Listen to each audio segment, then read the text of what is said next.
Welcome back to the channel. This is the Darklight Emissary, and today's video is going to go over part 3 of our Warhammer 40k Iceberg that we've been going over for the last couple of videos. This part is going to have 3 sections of the Iceberg remaining to go, and so it has the potential to go the longest, although that depends on how much I have to say on each topic remaining.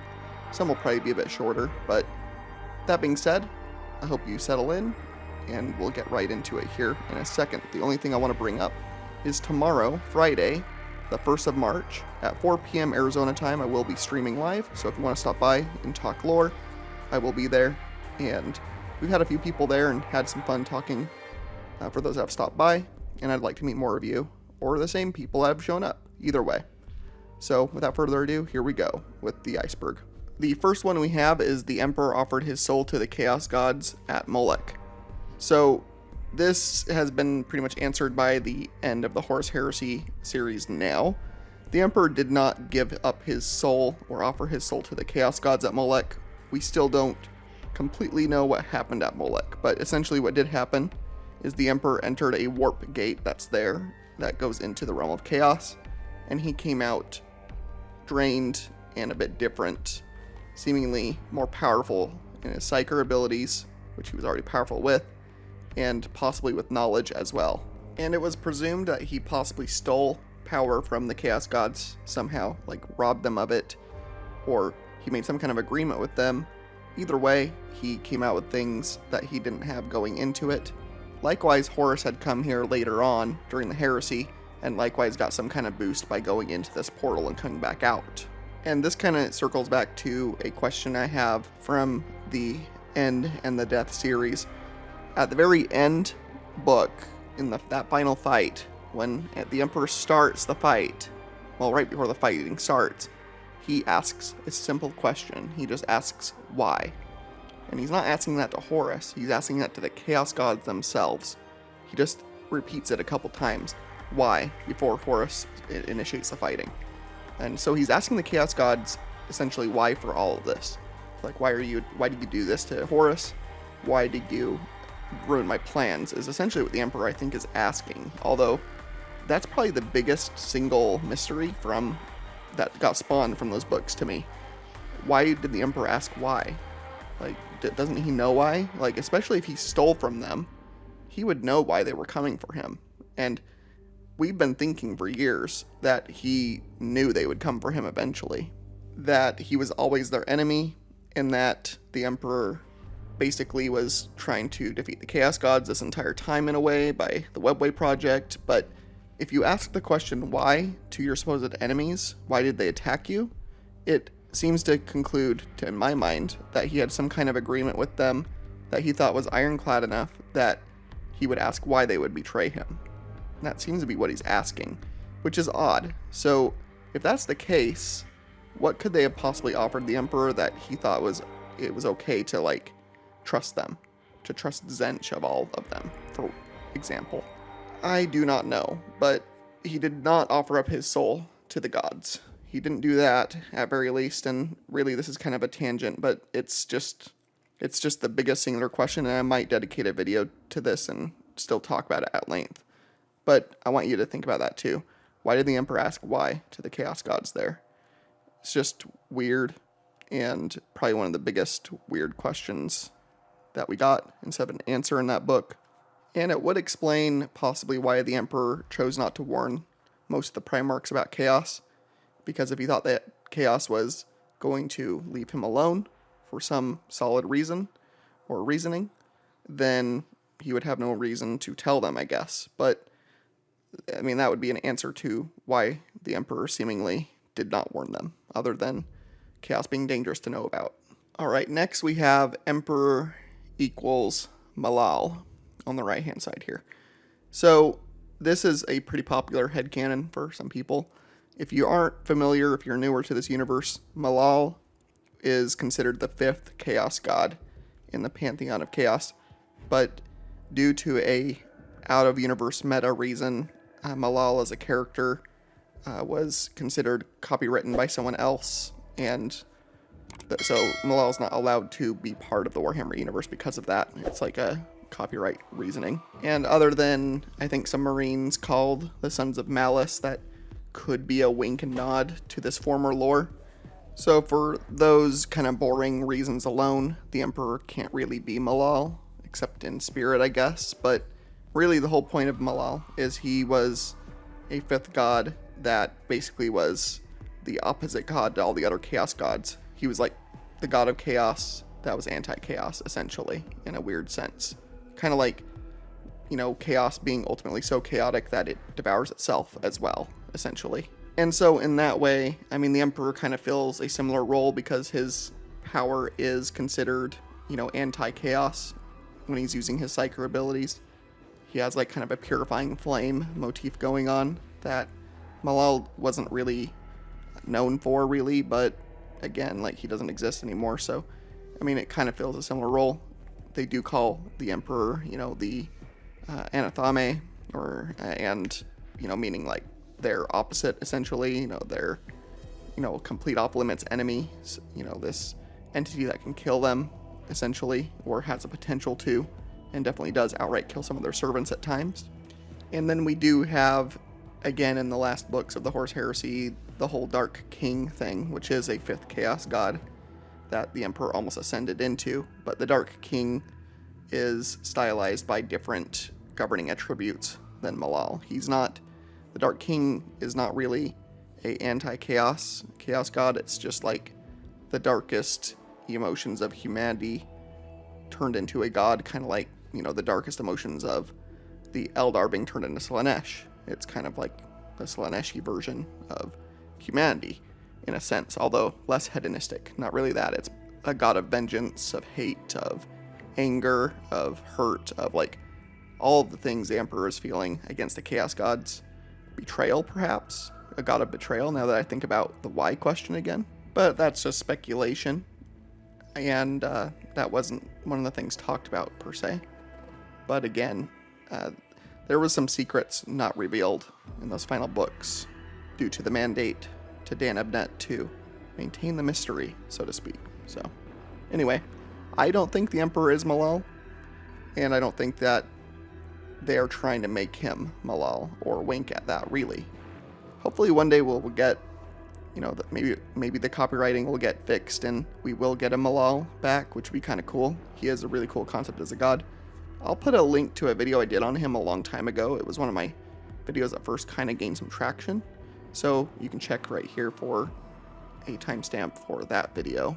Okay, next we have the Chaos Gods wanted Perturabo and not Horus. So I don't know about wanting him in place of Horus.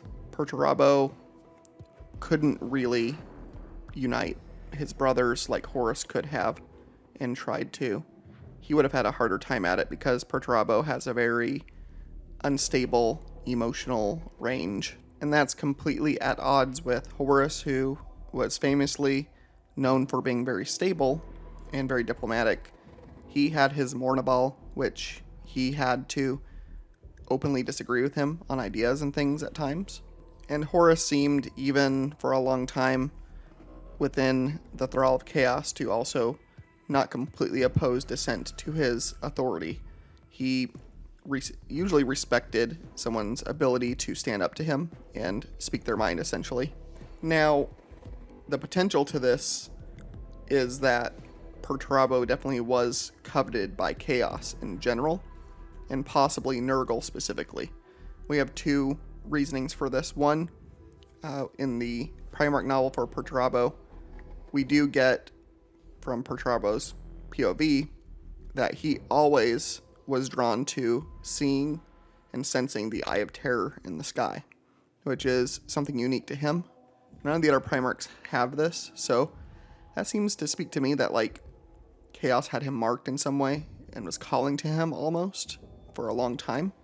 It really seems like the Chaos Gods try to drag down beings that are resistant to them, or to use those types, because Perturabo, throughout the entire heresy, much like Abaddon, and like, I would say, Night Haunter, Conrad Kurtz, and a couple other traitors, there was a lot of disinterest in Chaos. That's the thing about the Horus Heresy that is a bit more complex when you dig into it. You have the Chaos obsessed parts of the traitors, but a large portion of them just wanted to fight the Emperor and dismantle that government. They did not care about chaos at all until much after the heresy happened. There was some members within the Iron Warriors who were corrupted by chaos, but it was far from something endorsed by Perturabo, and he honestly did not care much for it, especially during that entire time. And I imagine he would have executed any that were too far gone to the side of chaos anyways, for the most part. And then we have in one of the Horus Heresy novels, which escapes my mind at the moment, I don't remember exactly which one, but essentially a ship lands on Perturabo's ship, and some corrupted space marines come down the ramp, and they are obviously Nurgle corrupted.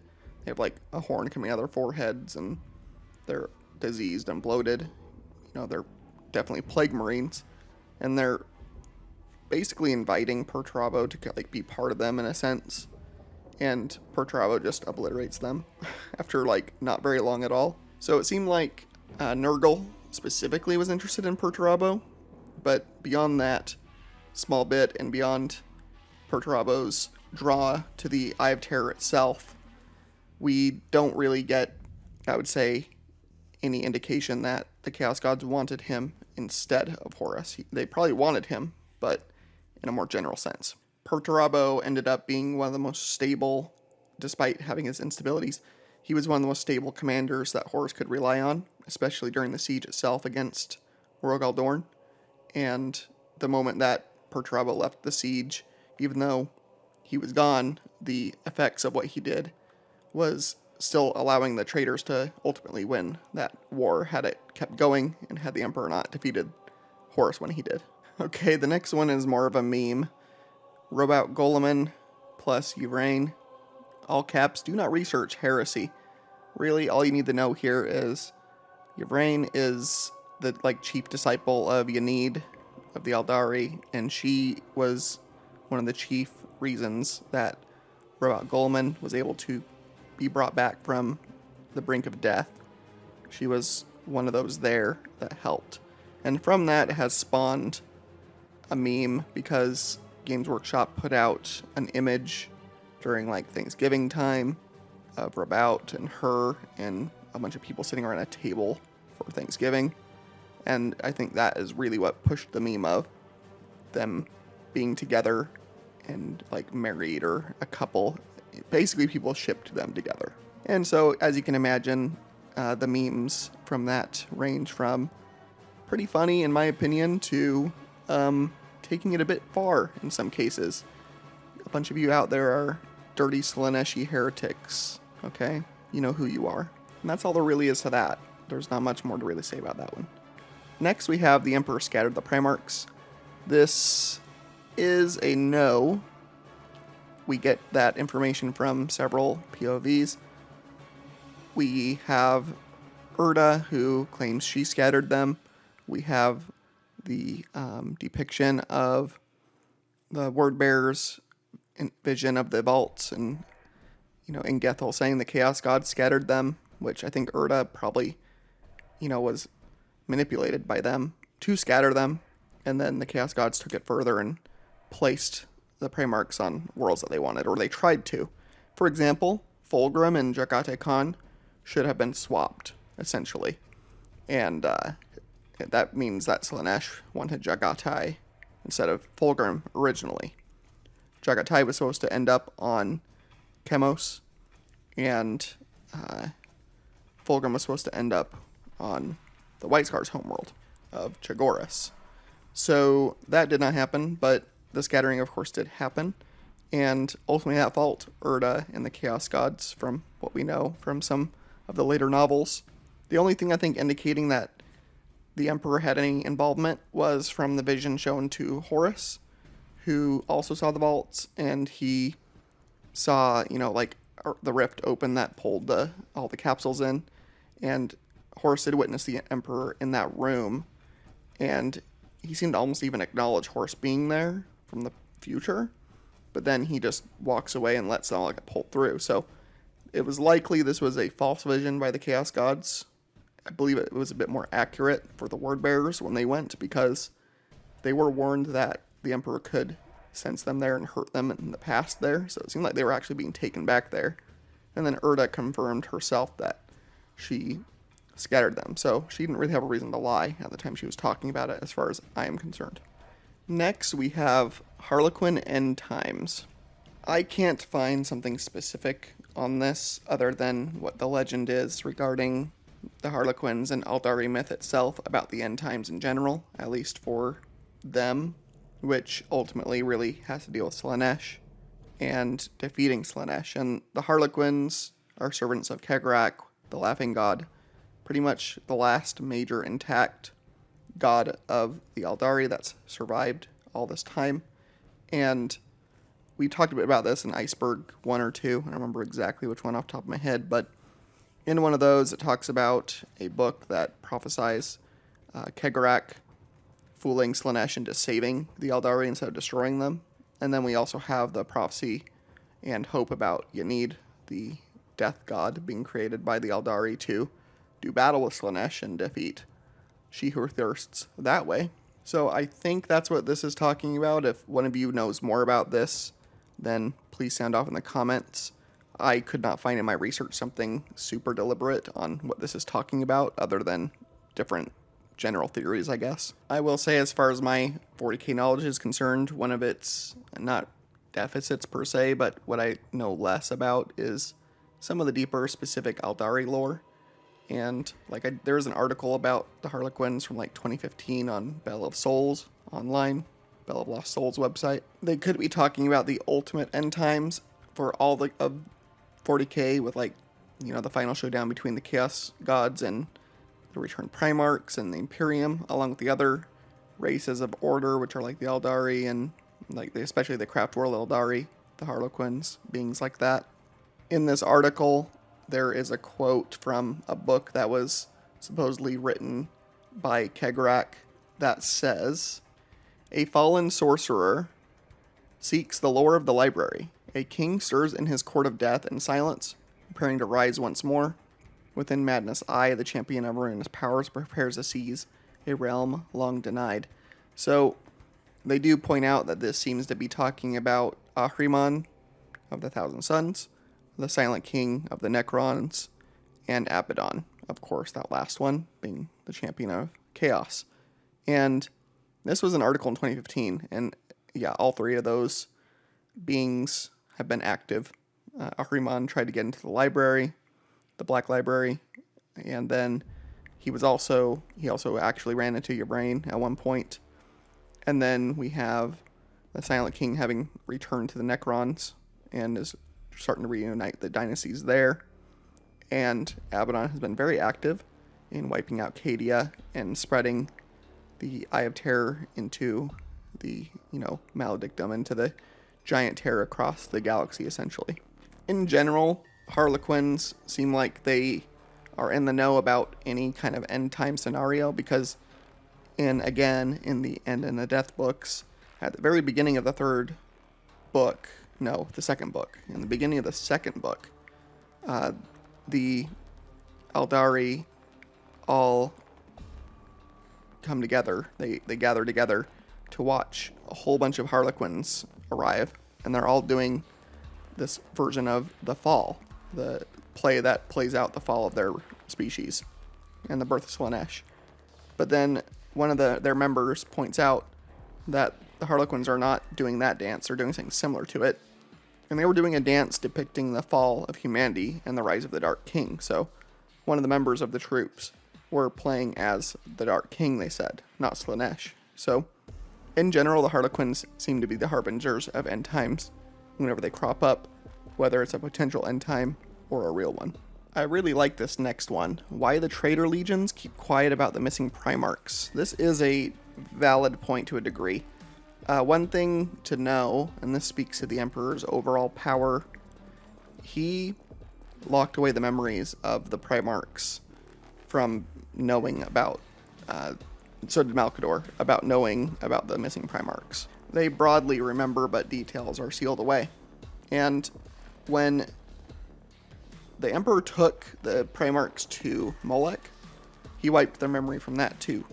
And even after Fulgrim's ascension to demon prince, he still was not able to remember exactly what happened on Molech when he visited there the first time with the Emperor, despite having his entire form changed and fused with warp energy, essentially, and becoming the demigod to one of the 4 chaos gods. Apparently Slaanesh didn't want to or couldn't remove that block on his memory. So if the magic or psyker ability or whatever they used is that kind of potency, it's possible it was used on all the legions that knew specifics about the missing Primarchs. And then, I mean, the more simple answer to all this is that the traitor legions simply do not care to bring up, any of them that were there at that time. It was either so long ago for them, or even if it was the next day, so to speak, because some of them, to them, time has moved only like maybe 100 years sometimes from the Horus Heresy to the current era, due to how time works in the warp and the Eye of Terror. Even if they know, for one thing, no one in the Imperium is really going to trust them and, be able to verify those facts other than maybe Rabout. There's no one left to confirm the details. They've long been expunged, and at the best of times, the Imperium doesn't even remember things they should remember to begin with, let alone 2 missing Primarchs and legions that are thousands of years old, and any knowledge would have been Malkador, who's long gone, or the Emperor, who is unavailable. So the information wouldn't be damaging. It would only be done to satisfy us as fans, really. There's really no relevant reason for them to be talking about it in the setting, I would say, for any of the characters. Abaddon could possibly know, but why would he care to bring it up? He doesn't really need to. There's mention of them by some of the traitors about, I think, the 2nd Legion, visiting a pylon. And we talked about that in the previous video, but other than that, there's just no reason. I just can't think of a reason for them to talk about this much. Where is the 5th sphere located on the galactic map is our next one, and this has to do with the spheres that are launched by the Tau, which is just a term for a sphere of influence, essentially. When they send out kind of colonizing waves to colonize new places. The 5th one apparently was ambiguous for a time. I think this is an older thing like some of these are, and I believe this was answered by later lore, and there's currently a 6th one being planned, and apparently the 5th one found the 4th expansion, which had a lot of issues, and so I think it's less unknown now where the 5th sphere is, and apparently it's near some space area known as a Startide Nexus, and I don't really think there's too much more to say about that one. Next, we have the Unva conspiracy, which is another Tau thing, which I am woefully deficient on this stuff. Mostly because there has not been a lot of Tau POV novels, if any, that I can recall off the top of my head. And then when they do show up, it's not in too many books. They were in an older Ultramarines book. I think the first one, Nightbringer, that I read. Or maybe it was something different from those ones. I don't remember exactly. But really, anyway, the Tau could get some more exposure in general given to them. I do like them conceptually, but a lot of what we know about them comes from codex entries that are a bit harder to access sometimes because some of those books are older and collectibles at this point. Anyway, Aunva was a ethereal of the ruling class of Tau caste system. So the ethereals kind of showed up in the past and just kind of started basically uniting the Tau into the greater good credo and caste systems. And so this guy was Ethereal Supreme. He was the top of that order, essentially. So ultimately what this has to do with as a conspiracy is this leader was eventually assassinated by a Calixus assassin of the Imperium. And after he was killed, the Tau basically started still using his image to project information and, keep morale high in the Empire for a time.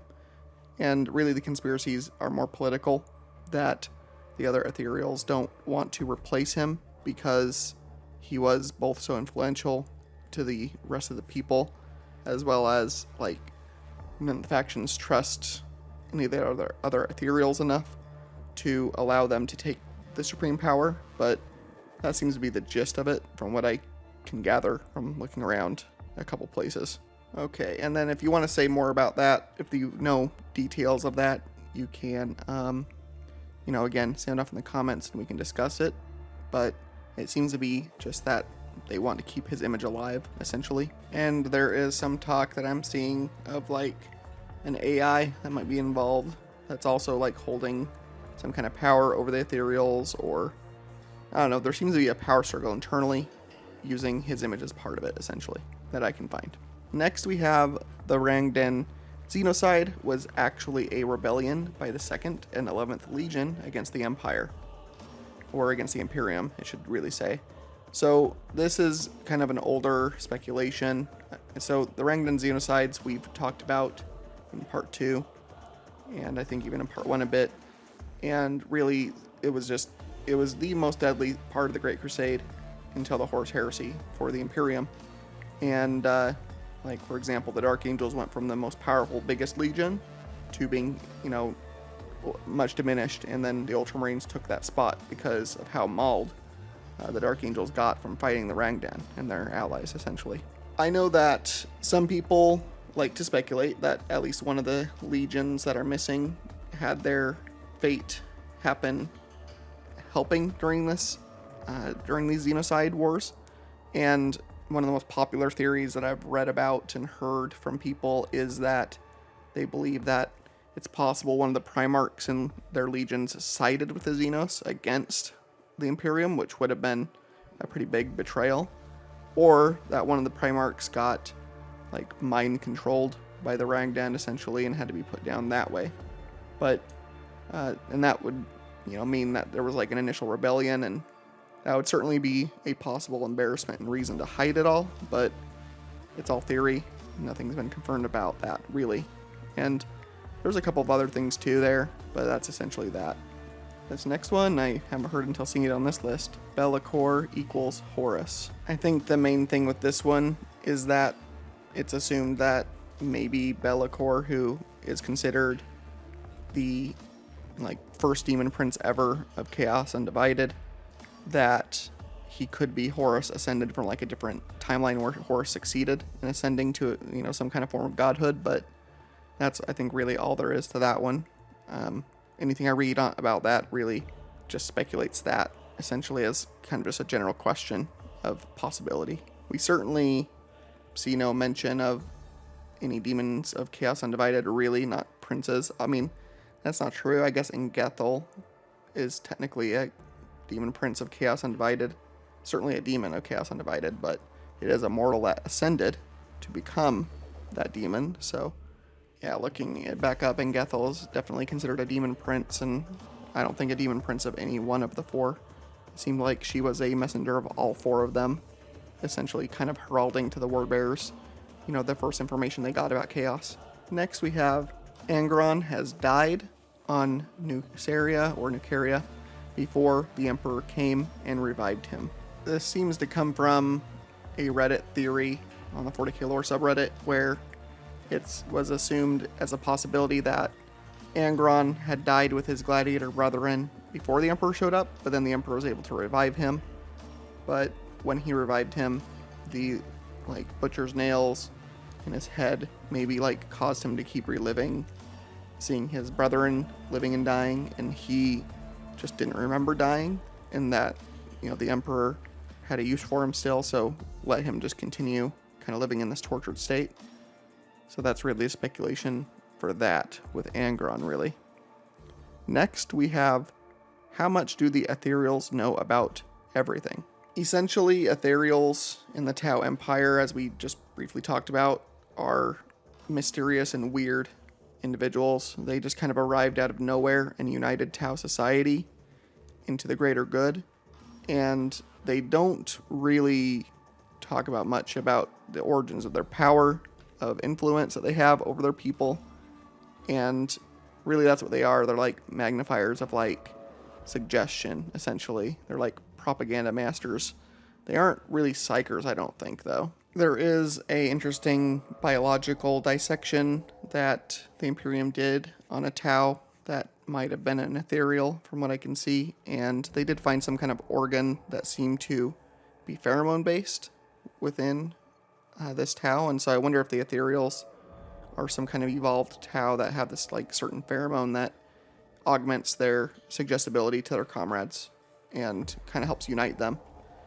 Certainly when ethereals show up on a battlefield, they don't fight as inspiration, but just their presence will make their troops excel and will make them often perform feats that are normally sort of impossible for individual members. Beyond that, information about the ethereals is kind of scant. They are not talking about where they really came from. How they first showed up is kind of just out of nowhere. They stopped a war that was going on that would have destroyed their species, and for the most part seem to have had a positive influence, even if it seems a little bit sketchy when kind of examined in some ways. But so far nothing bad really has happened to their society. Not really. It seems to have been beneficial. This next one is just kind of funny to me. The Alpha Legion consists of loyalists who believe they have infiltrated a legion full of traitors. I mean, it wouldn't surprise me is my answer to that, really. That is kind of a satirical entry to me. It seems like taking the Alpha Legion to satire levels, but the Alpha Legion does kind of take itself to satire levels. I mean, in the book I just read, Hero Master, about the Alpha Legion, the main character, Solomon, does think about, he muses on the fact that there's absolutely been Alpha Legion warbands who were both pretending to be loyalists that then went to war against each other, thinking the other was, the traitor, so to speak, and they were still fulfilling their role as loyalist, which is kind of hilarious. So, I mean, I think it's possible that there are definitely whole parts of that legion that are completely loyalist, still operating much like they did during the Great Crusade. And then you got like warbands, kind of like Solomon's warband and Hero Master, who aren't really chaos, but they're certainly renegades, don't like the Imperium much, kind of do their own thing. And Solomon even does speculate that there could be loyalist Alpha Legion out there. He certainly never met any. And then, I mean, in that book there is a faction, a warband faction he does have with him that claim they are loyalists, but they certainly don't really act like them, really. But they seem to, as penance, wear hooks inside of their helmet in supposed penance of betraying the Emperor.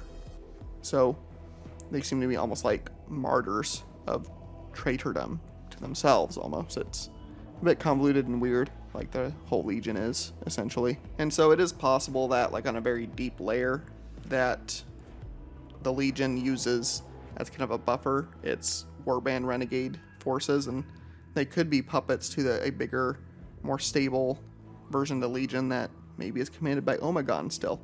Until we learn what happened to Omegon, it's a possibility, I suppose. Alright, last for this layer, we have who, why, and how they made the Blackstone Fortress. Or fortresses, we should say. There are currently 7 known Blackstone Fortresses, and most of them are destroyed at this point. I think all of them are destroyed except for the 7th one that's been found, essentially. And really it's speculated that the old ones either made them, or the Necrons with the Catan made them. It's not entirely known who made these fortresses, which are essentially kind of uber weapons. They can combine energies to wipe out stars, solar systems, planets, and Abaddon was kind of using them for those sorts of things during some of his Crusade wars and during like a Gothic sector war where he wiped out a solar system by blowing up its star with 3 of these fortresses. And so they're very powerful on a level that, at least as far as it's depicted in Battlefleet Gothic Armada 2, required something like the Phalanx to show up and do damage to it to really shut it down.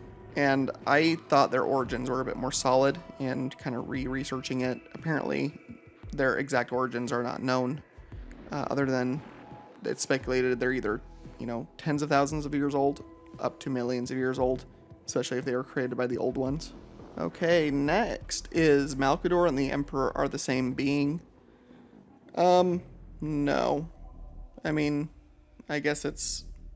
No. I mean, from the information we know now, Malkador is distinct enough from the Emperor. I don't believe that they're the same being. They definitely are of one mind on most things, but certainly the style of leadership is very distinct between the Emperor and Malkador. Malkador is much more of like a puppet master, and the Emperor didn't seem quite like that, although, I mean, the Emperor did create the Alpha Legion, so we gotta remember that. And he did create Korax, so we gotta remember that. That being said, I do not think he is like some kind of aspect that of the Emperor, or like a shard of him that the Emperor created. There's nothing for or against that, per se. We do know that essentially the Sigillites that Malkador is part of seem to have been enemies with the Emperor for a time. And then the last one seemingly is Malkador, and at one point they became allies after they were enemies, being of one mind for, a plan to, make humanity excel, essentially. This seems to have some roots from another 40k lore subreddit posting, and the guy who posted it essentially is saying that there seems to be something off about Cypher, and Goleman, when he first met Cypher, upon his revival, Cypher was one of the people there for it. He just thought something was off about Cypher.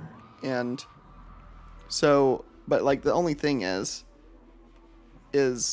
I don't think his guesswork for why makes too much sense. Because for one thing, there's never been too much involvement with the Alpha Legion and the Dark Angels to begin with, other than at the beginning, with the Rangdan Xenocides, they did help there. But beyond that, unless they, I guess, embedded people within the Legion, which they could have and sometimes did as a matter of practice, I don't know if they did that long-term enough for this kind of infiltration, really. There's nothing really indicating this that I know of. Actually, now that I think of it, there was a short story where it does say that Omegon had another set of armor that he didn't exactly describe, which is odd now that I think about it, and that was never really brought up again. But the armor didn't seem to be something that indicated Alpha Legion. But the Omegon does not have any deals with the Harlequins. Like, the Alpha Legion did associate with Eldrad Uthran at one time, and the Cabal, which were an alien council during the Heresy. But other than that, there's no indication that the Alpha Legion works with the Eldar to any degree, really. And the ability for him to escape, for Cypher to, like, walk away and get out of things seems... I mean, at the time, I could see why they thought this was a possibility that was Omegon, because obviously a sneaky Primarch would probably find a way to get out of prisons if you tried to imprison him, if he's, like, kind of known for being shifty. But with the release of Sons of the Forest and the Lion coming back, the Lion has the ability to do his Forest Walk, which allows him to basically essentially move through the warp, through like a simulated forest of Caliban. He seems to have some kind of cloak through the warp, essentially, to protect himself, but he can travel between worlds that way.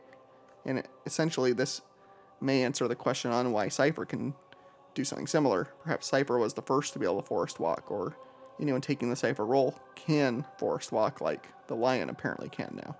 Pure speculation, but anyway, I don't think it's Omegon. I don't think Omegon doesn't have a reason to have the Lion Sword. He doesn't have a reason, in my opinion, to do anything Cypher does, just from what I know of Cypher.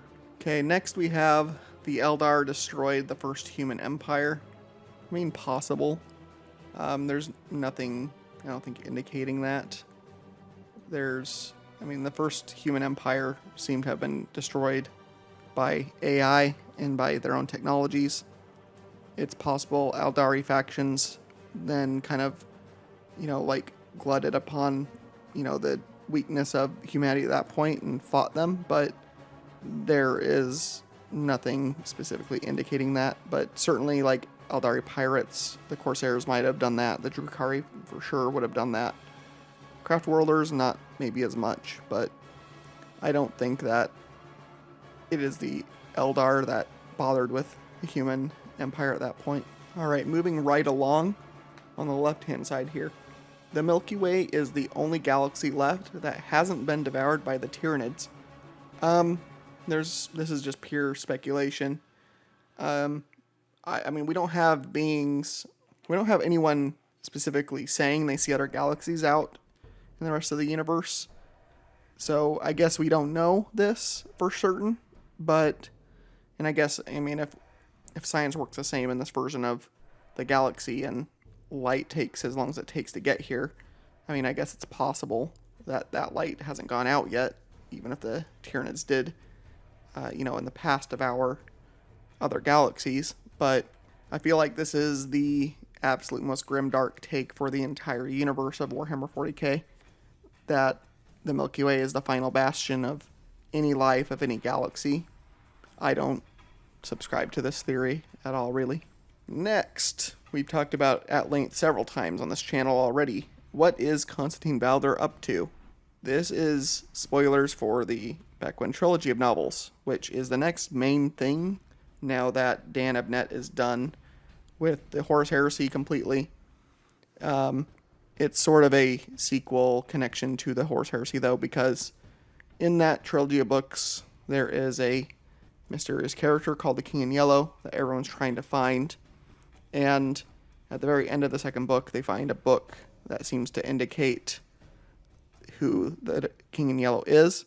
And the name in that book is Constantine Baldur. So that was kind of the big name drop. And so presumably the King in Yellow is Baldur. And if he is, what he's been doing is he's been constructing a Cyclopean city in either a dimension that is adjacent to the warp or part of the warp, essentially. And within this city, he is making clones of Blood Angels with wings that are kind of like some of his shock troops. He has a bunch of clones of Bequin and other clones that are kind of like, he has like a clone army of like operators, essentially. And like the individual stones set into the streets and into the buildings has like an infinity symbol carved into each one, seeming to indicate it's all like created of some kind of psychoactive substance. And then they also depicted giant golden ships flying over the city towards a pitched battle at the like end of the city, seemingly fighting the forces of chaos. So Baldur is possibly having an axe to grind, going after chaos after all this time. He's been building up here, possibly after his disappearance. My speculation is that it's probably true, not a red herring, and I think the big reveal isn't Baldur, but that Dorn is going to be with him, because they grew a lot together at the end of the heresy, and they might have both disappeared right around the same time too. And it is speculated that the King in Yellow is looking for the Emperor's true name. So that would make sense that Baldur would be looking for the Emperor's like warp given name, so to speak. And then I think he wants to speak that name in Ununcia, which is like the language of creation, which might reignite the Emperor back to life or something, or that's what Baldur would hope for, I would think. So, if anything, the dark edge to this is that Baldur is desperate to try to find a way to bring back, his father, essentially, right? His companion, the man who made him, the being he was created to be a companion of. And Baldur feels like he failed him back during the heresy, and essentially is probably in a desperate way trying to bring him back, even if it's going to cause a lot of damage. And Dorn might feel similarly by this point too.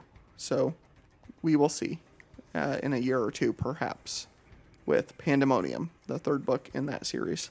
I will look to link a video I did on this subject a while ago, right around here. So if you want to take a look, go right ahead. Okay, next is, what is the mission of the Shadowkeepers on Cadia? So Shadowkeepers are a subsection of the Adeptus Custodes, and they essentially are tasked with guarding the worst secrets of the Imperium in the Dark Cells. And so they guard, Xenos probably there, artifacts, just a whole bunch of dangerous things. And apparently they were deployed to Cadia after it was destroyed. And why, we don't know, but my assumption is that with the opening of the Great Rift, what happened is a lot of things from the Dark Cells got set loose somehow, and since then, they've been trying to get them back into the Dark Cells, and so there have been deployments of Shadow Keepers around the galaxy in general. And so my guess is they got a lead that something from the Dark Cells is roaming or present in the ruins of Cadia somehow after the Great Rift opened. This next one is one I didn't know at all until looking at this list, which is, what is a Zote doing aboard the Blackstone Fortress?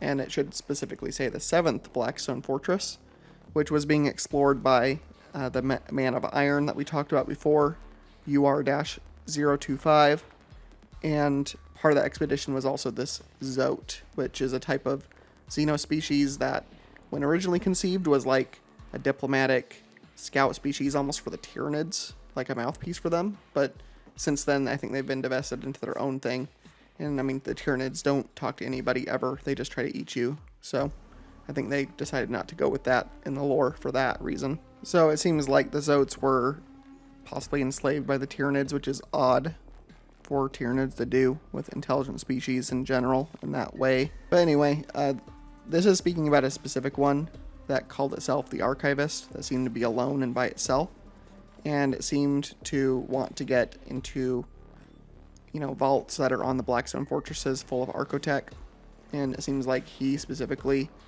took a bunch of those artifacts and then disappeared from the expedition he was part of onto that fortress.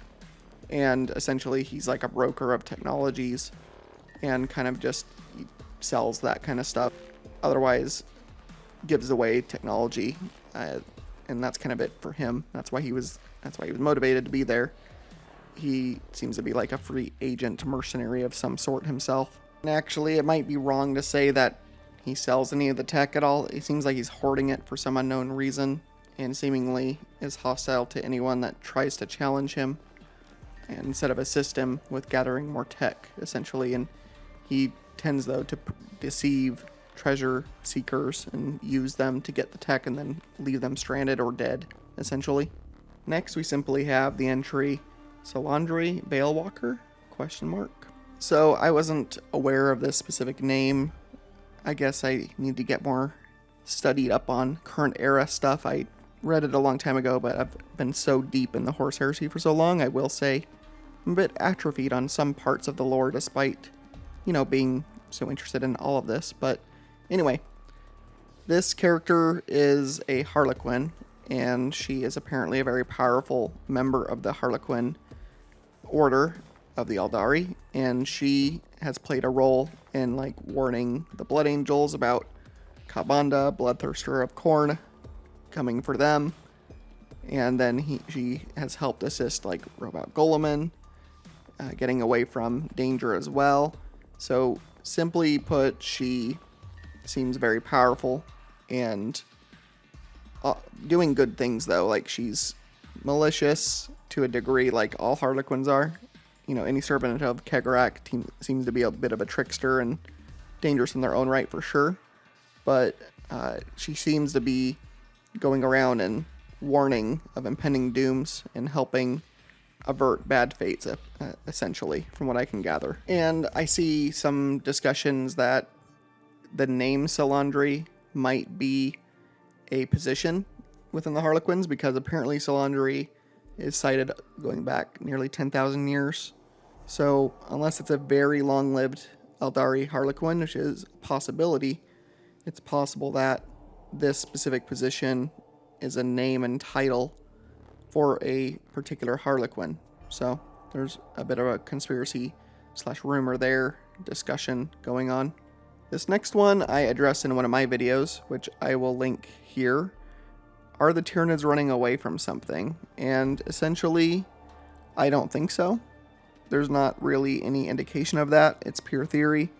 And the Tyranids were woken up by something called the Pharaoh's device, and that they seem to have been in hibernation, sleeping in between galaxies. So, no, I don't think they're running away from something. I will mark the video right here for that topic if you want to dive in on that one. Next is Kegarak resurrected Goleman. So we already know the exact people involved with Goleman, and just like we talked about Salandri, there is at least involvement of Kegarak, I think, with it all, with the Aldari helping, because I think ultimately going to serve Kegarak to have more allies within the Imperium, which Robout definitely seems to be friends with at least the craft world at Eldari. And so I wouldn't be surprised if Kegarak did help bring Robout Golem back to the current era. That would be in keeping, I think, with what he would want. The next one is there's worse out there than Chaos, which I would agree with. I mean, there's definitely different demented, crazy things out there that aren't Chaos originated. What exactly those things are, like are sometimes just, like other dimensional things that come from higher planes of real space instead of from alternate space, like the warp seems to be. There's a depiction of some kind of alien in some lore somewhere that like just its tentacles are coming out from like another dimension, and they have it trapped like in like a lab, so to speak, but it seems to be like appendages of like a much bigger being, and only its tentacles can like reach through to like our time and space, essentially. So there's a lot of weird eldritch stuff out there. And I mean, I guess the argument there is it worse necessarily than than Chaos though? I don't know what would be worse than Chaos. I mean, the Tyranids kind of are in their own way. The Catan can also be in their own way. I mean, there are things that could end up worse than the Chaos Gods, I guess. What this is particularly referring to could be any number of things. I see a lot of discussion online about this, and essentially, really, I mean, if we're talking about like the Well of Eternity within the warp itself, the deep warp, there could be something, within the abyss, so to speak, that when Tzeentch looked in, it looked back out at Tzeentch and weirded even Tzeentch out. I mean, the whole story of Kairos Fateweaver is Tzeentch throwing that greater demon into the Well of Eternity, and then Kairos coming out with a second head and seemingly changed, seemingly something else. And so, I mean, that's just kind of a speculation on this, but, like what if, deeper into the warp, there are things worse than the Chaos Gods on like a cosmic size level. They're so big and different, maybe in the warp, that, the Chaos Gods are insignificant to them. Our plane of existence is insignificant to them. I mean, beings kind of like Gork and Mork kind of operate that way. They're in the warp, but they don't seem to really care about real space that much. So perhaps there's things so old in the warp that they just don't care about anything else. But that's pure speculation. Next is the Tyrant Star of the Calixus sector. As with some of these, I did cover this already in its own video, which I will link here. I'm not going to dive into this subject. Essentially, it's a anomaly that wanders around the Calixus sector and no one knows what it is, and it seems to be kind of like this doomsday, like herald type of thing. Details are in that video. I will, again, tag it like right here for you. I guess I should have looked at this iceberg and done this sooner rather than later, since I've covered so much already from some of this iceberg, essentially.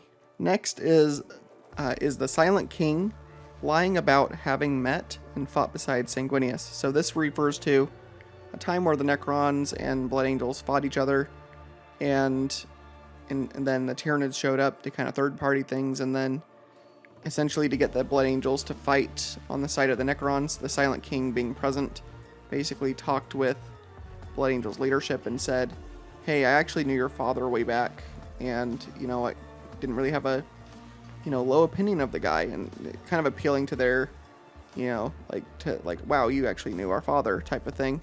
And it seemingly worked because the Blood Angels and Necrons did fight together against the Tyranids in this case. So, I mean, the Silent King could be lying about it, but I don't see why he would necessarily. I guess unless he was desperate enough to need their help against the Tyranids here, that's the case. Or the Silent King truly does not necessarily hate humanity, or maybe specifically the Blood Angels. If Sanguinius did have a good impression on him, and for some reason Sanguinius didn't attack him despite being a Xenos. The Silent King certainly is a powerful Necron Lord. I mean, he's the most powerful of them. So maybe Sanguinius couldn't hurt him is more of the thing there. But there's nothing been shown specifically that this is a lie or not. Next we have the Emperor was Malcador's puppet. This is, again, debunked now with the lore from End in the Death. We get a lot of first-person POV from Malcador, both before and while he's sitting on the Golden Throne itself. We get a lot of him talking about his history with the Emperor, and really, Malcador absolutely loved the Emperor, like a brother, like a colleague, like a friend.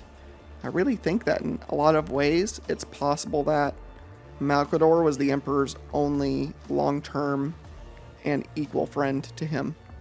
I think Malcador is the only being that the Emperor ultimately trusted the most, which is why Malcador was the regent of Terra and why he was essentially in charge with the Emperor preoccupied with the Imperial Dungeon and with the Golden Throne. And why Malcador is on the throne, he basically is calling the Emperor his my King of Ages. You know, like, we plan for these things. You know, he calls him his King of Ages. He calls him his friend. He definitely expresses a lot of affection and love for the Emperor. So definitely not a puppet at all, I would say. I could possibly see this as a possibility before this all came out, but not now. Malcador certainly is sneaky, but I don't think he was ever really sneaky to the Emperor himself. I think that was something they had kinship in, because the Emperor was kind of a sneaky guy himself, and also kind of a trickster, as we learned also in those final books. So they were, in other words, a match made in heaven. They had a very long-term bromance, essentially, is what I would say, between the Emperor and Malcador. Okay, we're in the last layer now, going into the home stretch here. The Emperor is wide awake and feels everything. I think to an extent this is true. When Robot Goleman visited the throne, it seems like the Emperor has a hard time collecting his focus and being aware of who's in the throne room. No one seemingly has had a conversation with him in 10,000 years other than Goleman. And even when Goleman had the conversation with him, it seemed like it was very broken and shattered, was the personality that made contact with Rabout at that time. And so, if he doesn't feel everything, the Emperor certainly is awake and active, and is still, managing the Astronomicon. And then we did see the Emperor apparently manifest within Robot Goleman himself, and kind of address Mortarion and Nurgle directly. So, the Emperor is at least awake. I don't know if he feels pain from the throne or not. We don't know that for sure, I don't think. Next is Chaos has already won. I don't know that we know that, per se. I do think that it's possible for sure. The Chaos Gods definitely took a blow to the Imperium during the Horus Heresy, but essentially, not all of the plans went accordingly for the Chaos Gods at the end of the Heresy. They did not seem to want Horus to fail. And so, if that's the case, then I don't think they've won. I think Abaddon has to win for them to win, essentially. Unless Abaddon's trying to do something that would see the Chaos Gods not win, because Abaddon has no love for Chaos or the Chaos Gods, even to this day, I don't think. I think he is purely using the forces of Chaos for his own means, and would cast them off if a better tool came about for him. So, anyway. Alright, so next we have the Angel of Destruction. This being is essentially some kind of AI construct, possibly, or proto-Primarch of some kind. But, I don't know. Essentially, it seems like it says it was a weapon created by the Emperor, and the Emperor when it created it, this thing was absolutely loyal to him, but him alone. And so it was so puritanically loyal to the Emperor that it would destroy cities that it felt didn't love him enough, things like that. And it was powerful enough, though, to take out demon princes, greater demons, things like that. And eventually what happens is the Emperor is going to have it destroyed because of its flaws that he couldn't fix. But it got smuggled out of Terra somehow, out of the dark cells, I imagine. And then it was later found by some inquisitors who also had found the demon that the angel had originally fought. And so they fought again. It defeated the demon, and then it turned on the inquisitors. So the inquisitors had to trick it to get back into its prison, essentially, where they found it, and then sealed it away. And then the Inquisition, took it into custody. So it seems like the Inquisition has it, but they probably aren't going to use it since it's uncontrollable.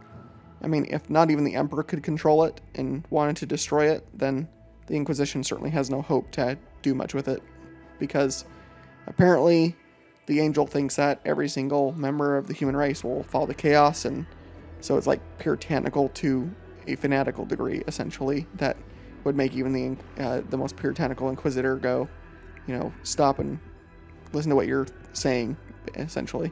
Next is the Imperium are actually the good guys. No, they are not. One of the biggest things about Warhammer is there are no good guys, really. The Tau may be our closest. Crafted Eldar could be considered kind of good, I would say, as far as good factions, and nearly everyone else is nightmare fuel to different degrees, including humanity. There are good people in the Imperium, but the Imperium itself is a very villainous, evil, old, decrepit, corrupt empire, essentially. Next is the Emperor fought more than one Horus heresy. Interesting theory. I don't think so. During the final fight, the Emperor did fight across time and space against Horus, and seemingly small parts of them fought mini battles, but I don't think that the Emperor ever did some kind of other heresy of some kind. I don't think it was some kind of alternate timeline thing or anything like that. So we did talk about this next entry, the Well of Eternity. So again, the Well of Eternity is deep part of the warp. Seemingly, it can change the nature of the very chaos gods if they dabble with it, and so they kind of stay away from it. Tzeentch seems to be the one that has it in his realm of the warp, essentially. Or he's the only one that's interested in it and goes there. I don't really see Khorne interested in going there. Nurgle maybe, I guess. I don't know. Certainly no one else seems to have expressed any interest. And then the one time Tzeentch messed with it, it fundamentally changed his nature to a degree by changing Kairos Fate Weaver. Next is a popular rumor that the Outsider is behind the Tyranid invasion of the Milky Way. The Outsider is the only fully put together Catan in a Dyson sphere, I think below the galactic plane of the galaxy. And the Outsider is essentially very powerful and also possibly quite insane. But other than that, we don't really know much about it, nor why it's really out there, other than it might have been imprisoned out there, I think.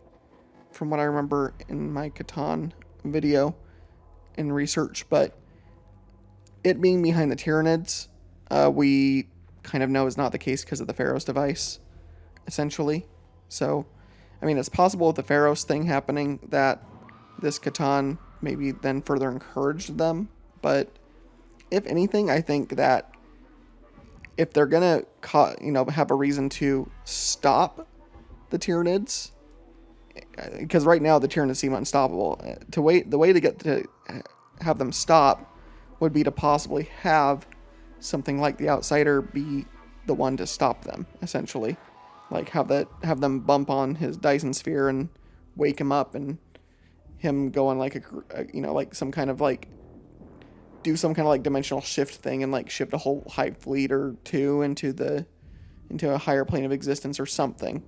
Because one thing about the Katana are, when they're fully activated and fully put together and aren't shards, they are insanely powerful, and even shards can destroy solar systems. So a shard of the Void Dragon did that. It destroyed solar systems until the Necrons stopped it, let alone a full Katana at full power. I suppose if the Outsider is insane, that could mean that it might want to destroy the galaxy, but the Katana are evil, but they do not seem to want to destroy both their source of food and entertainment per se with the galaxy, I would say. Next is the Emperor planned to destroy the Space Marines. As of, and in the death, that doesn't seem to be the case. Malakador expressly says there was no plans to kill the Primarch, or the Primarchs, I should say, nor the Space Marines. There was plans to have them operate within society after the Great Crusade, according to Malakador, when he's talking in first person and kind of musing on thoughts. He's not lying to anyone. He's not talking to anybody. He's really just kind of almost journaling in his head, so to speak. And he expressed that, a great sadness to all this is that there was plans for all of them. And, the Emperor hoped that they would, all be able to serve long term, ultimately as like a core merit to humanity, essentially. Next is the Emperor and the Necrons made a deal millions of years ago. There is nothing suggesting this, and I don't know what that would be. I mean, the Emperor, as far as we know, is not millions of years old. So, unless he time traveled backwards or something, there's no indication of the Emperor even knowing much about the Necrons, really, nor the Necrons really talking about the Emperor, other than possibly him existing. I believe in a recent novel, a shard of one of the Catan called the Emperor a weapon, which is interesting. But that's like one of the only references from like a Necron associated enemy to refer to the Emperor really at all. So what deal he would have made with the Necrons, who knows? Maybe for the Golden Throne tech, maybe that's the speculation there. Next is the Tyranids are actually dying off. I don't know about dying off, but if they haven't eaten for a very long time, I mean, it's possible they're starving and they're driven by desperation to survive by eating in the galaxy, right? By replenishing themselves off of planets in the galaxy that they currently are preying upon. But we don't know if they're dying off or not. Time will tell on that, I guess. Next is the Deceiver and Kegarak are the same entity. I don't believe that at all. So the Deceiver is a Catan that is known to be a deceiver, and then so is Kegarak. So I think they both form similar roles. And in some of the tellings of the old lore, you have both Kegarak and the Deceiver fooling the Catan to eat each other for similar motivations, but it's never come out clearly, like in any novel, for which one was responsible for that. But certainly they are both tricksters in their own ways. But Catan are distinctly different enough from Eldar gods that I don't think there's any reason for either one of these entities to either be able to pretend like they're the other one, nor want to anyway. I don't see it. The Deceiver is good at deceiving, but I don't think he's so good at deceiving that he would deceive like the Harlequins altogether to, be serving a Catan of all things, one of their ancient enemies. I don't think so. Next is a weird one. The Necrons don't actually pose a threat to humanity or any other young races. That's untrue. I suppose what this is suggesting is that since the Necrons... So in old lore, the Necrons were much more unknowable. They were completely silent. They would not communicate with the other races. And anywhere they woke up, they would essentially, obliterate all life down to the microbial level. And that was kind of a theme within Dawn of War Dark Crusade. If you played as the Necrons and won that campaign, it said that they established pylons across the world that basically turned the planet into a desert of just nothing living anymore. So the Necrons certainly in the old lore were much more of this, implacable plague of death that was waking up slowly in the galaxy and, was trying to essentially just eradicate all life on programmed orders essentially. But now they have more personality, and now Necrons are more of Egyptian dynasty themed and have kind of their leaders. And the Silent King already, formed an alliance with Space Marines at one point, like we just talked about. So I don't know that the Silent King has plans to wipe out all the other races. Not now, at least. Certainly the Necrons know that they can at least use the other races to fight things like the Tyranids, assist with chaos. And certainly individuals within the Necron Empire don't seem to have any desire to wipe out humanity, specifically at least, as shown by Trazine helping Belisarius on Cadia, things like that. So next is the Rangdan weren't a horrific alien threat, but a peaceful corner of the galaxy.